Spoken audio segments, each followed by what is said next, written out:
Alors, Bezrat Hashem Itbarach, on va commencer le Perek Zayin, le chapitre numéro 7 du Sha'ar Yichud, qui est le chapitre de l'unité, la Kodesh Baruch Hu. Et on avait déjà parlé dans les chapitres d'avant, le Rav il avait prouvé l'existence de la Kadosh Baruch Hu, avec plusieurs preuves, comme on l'avait dit. Maintenant, le Rav il a dit, c'est le moment d'expliquer, de prouver que Kadosh Baruch Hu il est un, il n'y en a pas un autre que lui. Il n'y a pas un autre Dieu. Il n'y a que un Dieu. Il n'y a que Hashem Echad ou Shmo Echad. Il n'y a que un Dieu qui est, son nom il est un. Il est un et son nom est un. Alors le Rav il dit, il donne plusieurs preuves à ça. Provot Alvarot. Il dit comme ça. Il dit que quand on regarde des maîtres dans le monde, on voit qu'il y a des espèces et des espèces d'animaux, par exemple. Même l'homme, c'est une espèce. Et c'est l'homme, il y a l'homme. Et toutes les espèces d'animaux, il y a les oiseaux. Même dans le végétal, il y a plusieurs sortes, tout ça. Donc quand tu prends un chacun, par exemple, tu te dis combien il y a d'arbres dans le monde, il y en a des milliards d'arbres. Quand tu dis combien il y a de vaches dans le monde, des millions et des millions de vaches, c'est vrai. Mais maintenant, quand tu prends le monde comme une pyramide, alors c'est vrai qu'en bas, si on prend en bas de la pyramide, il y a des millions de vaches, il y a des millions d'arbres, il y a des millions de personnes dans le monde, Bnei Adam, 4 milliards, 5 milliards il y a dans le monde de Bnei Adam, c'est vrai. Mais maintenant, quand on fait monter la pyramide un peu plus haut, et on va prendre que l'espèce. On va dire il y a l'homme, il y a l'animal qui est herbivore, il y a le carnivore, après il y a les oiseaux, il y a les poissons, d'accord? Après il y a les végétales. Dans le végétal, il y a aussi plusieurs sortes, il y a les arbres, il y a le buisson. Donc on va se retrouver dans les espèces avec plusieurs, une dizaine ou une quinzaine de sortes de choses qu'il y a dans le monde. Très bien. Il dit, le Rav, on continue maintenant dans la pyramide. On va remonter un peu plus haut. C'est quoi la source de toutes ces espèces-là? Alors on a dit déjà la semaine dernière qu'il y a quatre composants, que Kadosh Baruch Hu, il a créé tout le monde avec ces 4 composants, qui est le feu, l'air, l'eau et la terre. Donc, en bas de la pyramide, il y a des millions de sortes, millions de détails. Plus on monte, on prend que les espèces, il y en a déjà moins. Plus on monte dans la pyramide, tu regardes, c'est avec quoi que tout ça a été créé? Avec 4 composants. Donc le feu, l'air, l'eau et la terre. Maintenant, venons remonter un peu plus. Quand on remonte un peu, qui c'est qui a... C'est quoi la source de ces 4 composants-là? Du feu, de l'air, de l'eau et de la terre, c'est quoi? Eh bien, dans les Sfarim, il y a marqué que ça s'appelle Nefesh HaYesodot. Comme ça, les Mekoubalim, ils appellent ça Nefesh HaYesodot, ou bien les Grecs, ils appelaient ça le Yuli, qui est marqué dans le Ramban, le Yuli. C'est quoi ce Yuli-là? C'est bidiouk ce... Donc il y a dans la source des 4 composants, hein, c'est le Yuli. Maintenant, c'est quoi? Donc ça s'appelle Nefesh HaYesodot, mais c'est quoi ça? Alors aujourd'hui, je pense qu'on appelle ça les atomes. Comment les 4 composants ils ont été créés? Par les atomes. Dans l'eau, il y a des atomes. Dans la terre, il y a des atomes. Dans les 4 composants, il y a des atomes. Combien dans les atomes, il y a combien? Il y a neutrons et protons. Donc il y a 2. Électrons. Il y a 3? 2. Donc voilà. Donc maintenant, quand tu montes de la pyramide, alors, tu remontes. Après les 4, il y a les atomes. Il y en a plusieurs. De 2, Beikaron. Et là, le monde a été créé avec ça. Maintenant, quand tu continues la pyramide, donc qui c'est qui a créé ces atomes-là? Hashem Echad ou Shmo Echad. Tu vois que dans la pyramide, plus tu montes, plus la chose elle se diminue. D'accord? Et donc, quand tu arrives vers le haut, tu as 2, il ne reste plus qu'un en haut de la pyramide. Donc il dit, le Rav, c'est bidiouk, c'est ça le Inyan. Quand tu vois comment, quand tu regardes le shoresh des choses, alors plus ça va, plus ça monte, plus ça diminue, jusqu'à que tu arrives à Hashem Itbarach. Donc ça, c'est une preuve magnifique, Venifla'a, en étant mitbonen, en regardant dans la création ce que Hachem il a créé, et on arrive à lui. Et c'est clair. Ça, c'est la première preuve que le Rav dit. Une autre preuve que le Rav dit, qui est aussi exceptionnelle.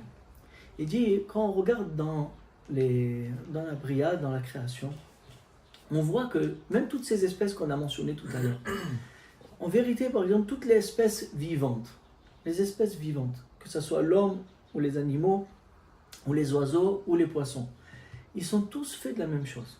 Ça veut dire, ils ont tous un cœur, ils ont des intestins, un foie, des yeux.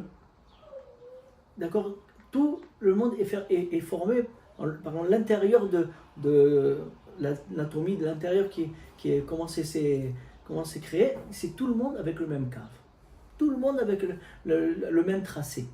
Après, il y a le poisson qui a des nageoires et tout ça. Il a adapté selon les endroits que l'animal y vit. D'accord? Mais en tout cas, tout le monde a des yeux, un cœur. Qu'est-ce que ça montre tout ça? Toute la Bria, elle est comme ça. Qu'est-ce que ça montre? Qu'il y a un créateur. Parce que s'il y en avait un deuxième, il y aurait eu le cœur, les yeux, il y aurait eu une autre chose, une autre sorte. Bon, ben, la même. Donc, tu vois que la Bria, elle montre Hachem Yitbarach. La même chose dans le végétal. Tous, ils marchent de la même chose. Ils poussent de la terre, il faut mettre de l'eau pour que ça pousse. Il y a la sève qui monte. Il y a les feuilles qui irriguent tout l'arbre et tout ça. Donc, tout est créé de la même chose. Tout le monde entier est créé de la même chose. Après, il y en a qui sont un peu différents. Comment les filles où ils poussent et tout ça. Mais c'est quoi tout ça? Ça montre que la Bria, elle est Echad. La Bria, elle est Echad, qu'il y a Hachem Echad. Aussi, il dit que quand on regarde cette création magnifique là, on voit qu'il n'y a rien, qui est créé pour rien. Chaque chose, tout doucement même, avec les savants d'aujourd'hui, la Mada, on dit la Mada, la science d'aujourd'hui, tout ça, ils arrivent à voir chaque chose, pourquoi il y a besoin qu'elle a été créée dans ce monde-là, pourquoi elle est là. Ça c'est pour ça, ça c'est pour ça. Mais ce qu'on voit, il dit le Rav, c'est que un, il complémente l'autre. Un, il est mashlim l'autre. Ça veut dire, s'il n'y avait pas d'eau par exemple, dans le monde, il n'y a rien que ni l'homme, ni les animaux, ni la végétation, elle n'aurait pas pu se mélanger. Comment l'eau elle vient? Par la pluie. Maintenant, il y a le soleil qui tape sur la mer, qui fait monter les vapeurs, et qui fait les nuages, après ça fait tomber la pluie. Il y a tout un puzzle comme ça qui est fait, que Kadosh Baruch Hu, il a fait, que chaque chose est à sa place, et chaque chose, elle a besoin de l'autre. Mais qu'est-ce que ça montre ça? S'il y avait deux dieux, deux créateurs, alors les choses, ils n'auraient été pas emboîtées dans l'autre d'une telle tellement magnifique que un il complémente l'autre, chacun il aurait eu son côté, sa chose. Alors que là on voit que toute la création, c'est le soleil il fait chauffer le monde et il éclaire la lune elle éclaire la nuit et la nuit il dit que les étoiles ils sont éclairées par le soleil. Un il donne à l'autre et l'autre il a besoin de l'autre et c'est une entité, tout le monde c'est une entité. Et tout ça, ça crie à Kadosh Baruch Hu, ça montre Hachem Echad ou Shmo Echad, ça montre que Hachem il est un. Il n'y en a pas un autre. Et David Ameler, en regardant Bémet, cette création magnifique, il disait Marabou Maasecha Hachem. Kulam Bechorma Asita. Il dit combien ils sont magnifiques. Tes maasim que Hachem t'a fait, tes actions que tu as fait, ta création que tu as fait, Kulam bechorma asita, tu les as fait avec une intelligence, atzum, mal haaretz kinyanecha, il dit David. C'est quoi mal haaretz kinyanecha? Où je regarde, où je contemple, je te vois. Je te vois de partout. Et je vois qu'il donne à l'autre, il est mashlim l'autre. Tu as fait la brillade comme un puzzle. Il dit, un machal nifla, il dit, c'est comme un guerrier qui a un bouclier. Dans le bouclier, il faut qu'il soit plein le bouclier. S'il y a un endroit qui manque, la flèche elle peut passer à l'intérieur. Qui est chirion, ou merka chirion. Il dit à Kadosh Baruch Hu, quand il a fait la bria d'une façon que s'il manque un maillon de tout le bouclier, de toute la chaîne, alors il n'y a rien qui peut tenir. Parce que lui, il a besoin de lui, il a besoin de lui, il a besoin de lui. C'est ça la bria. C'est ça la bria. Il dit aussi, encore une fois, David Ameler, il dit Magadlu Maasecha Hashem, Me'od Amku Machshevotecha. C'est comme même quand j'essaye de comprendre tout ce que tu as fait, je suis loin de comprendre la beauté de ta création.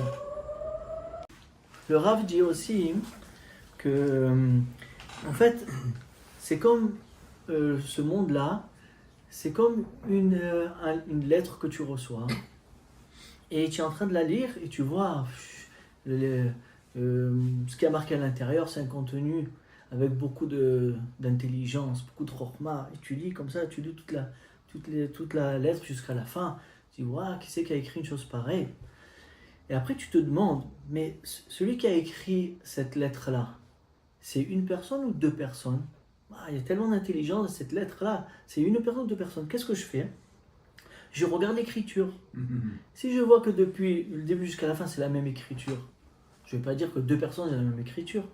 Donc la même chose, le monde, c'est la même chose. Quand tu regardes ce monde-ci, tellement magnifique, mais qui est fait avec une écriture, comme on l'a dit avant, chacun a un cœur, des yeux, et tout ça, c'est le même cave. Tout est le même cave, et tout est machlim, là, tout c'est un grand puzzle, ce monde-là. Tu vois que c'est une lettre magnifique, intelligente, pleine de chokhma et de dvouna. Et donc voilà que on comprend de ça, on voit qu'Hachem il est un et il n'y en a pas un autre avec lui.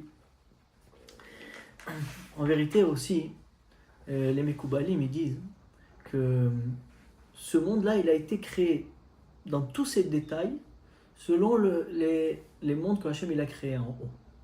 Il y a tout une aide de Sphirot et tout ça, et tout, comment il a créé en fait dans le monde Rouhani, il a décalqué en bas avec le monde Gashmi, le monde matériel. C'est pour ça que tout est un, parce que comme en haut, dans les mondes d'Hachem, c'est un, toutes les Sphirot, c'est 10, mais ils sont une, alors aussi ce monde-là, c'est vrai que quand il descend, il se multiplie, il se met il n'y a plus beaucoup de détails, mais en vérité, comme est tout décalqué par le monde d'en haut que c'est un, alors aussi de mettre le monde il est un. Et chacun il complémente l'autre. D'accord. Ok. Aussi, Rav, il dit que nous, c'est vrai qu'on vit dans ce monde, on vit dans un monde où je vois tout qui est avec un nombre. Ça veut dire que je vois une table, une deuxième table, troisième table, je vois un homme, un deuxième homme. D'accord, je vois quelqu'un, il a deux yeux, il a une bouche, deux narines, deux bras. Donc nous, on est dans le monde du nombre. Il dit, c'est pour ça que l'homme, il a du mal à comprendre Hachem Yitbarach. Parce qu'Hachem, il est un, il est unique, et c'est une Akol, ou Echad. Et nous, on est dans le monde du nombre. C'est pour ça que c'est qu'un homme qui se demande est-ce qu'il y a deux Akadosh Baruch Hu. Mais en vérité, la question ne se pose même pas. Dans toi, parce que tu vis dans un monde du nombre, alors tu te demandes peut-être qu'il y a deux. Mais quand tu es mitbonen, avec toi, tu peux faire une création. Tu peux rien créer du tout. Tu peux rien prendre les ingrédients qu'Hachem il a mis dans la création et faire des choses avec. Mais tu peux rien créer, rien du tout. Donc toi, ta question, c'est parce que tu es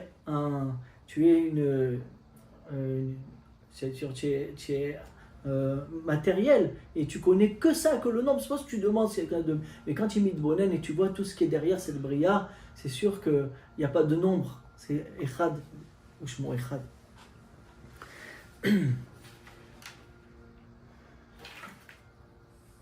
Et même le Navi Ishaïa, aussi, il ramène des psukim il dit Ayesh Eloham Ibiladai, c'est Hachem qui parle par le conduit du Navi Ishaïa. Ayesh Eloham Ibiladai, est-ce qu'il y a un autre que moi? Hachem il dit Ve'en sur bal yediati, est-ce qu'il y a une création dans le monde que je connais pas, que c'est pas moi qui l'a faite? Regarde dans la création et tu vas me voir. Donc Hachem lui-même, par le conduit du Navi, il te dit regarde dans la création, regarde. Et tu vas voir que tu vas me trouver là-bas. Tu vas voir que toute la création c'est Echad, comme moi que je l'ai créé. Comme moi je suis Echad, je l'ai fait Echad. D'accord? Ou bien il dit Ani Rishon Vani Acharon, je suis le premier, je suis le dernier. Ou bien il dit Yadi Yazda Erez Ve'imi Tafra Shamaim Karan Yalem Yamdu Yardav Vamar El Tzadik Umoshia En Zulati. Donc quand je il revient sur ça. Regarde dans la création et tu verras que je suis le un et il n'y en a pas un autre que moi. Maintenant, il dit à la fin, le Rav, dans la fin du Perek Zayin, il dit qu'il y en a qui se sont trompés. Pourquoi ils se sont trompés? Il dit parce qu'il y en a qui voient le bien et le mal. On voit dans le monde, il y a du bien et du mal. Donc ils se sont dit, le Créateur, il est que bien. Donc il n'y a que du bien. Et donc le mal, ça doit être une autre création. Mais Hachem, il dit dans les psukim et tout ça, dans le Navi, il dévoile, il dit pas du tout. J'ai fait le mal pour toi. Il va te mettre en isayon, il va te mettre en épreuve. Il va t'amener le libre arbitre. Et c'est moi qui le tiens. Je peux l'annuler quand je veux et je peux l'actionner quand je veux. Même le mal, il est sous la force d'Hachem Ilbarach. Et donc ils se sont trompés parce qu'il leur manquait de comprendre la Torah Gdosha Behemet. La Torah, c'est elle qui nous a dit le libre arbitre avec toutes les mitzvot, Metzuvé, Veosé, avec tous ces inyanim là. Donc quand on est mitbonen Behemet dans la création et on regarde comment Hachem nous a parlé par les prophètes, on comprend que Hachem Echad Ushmo Echad. Donc c'est ça que le Rav voulait nous dire. Shavua Tov.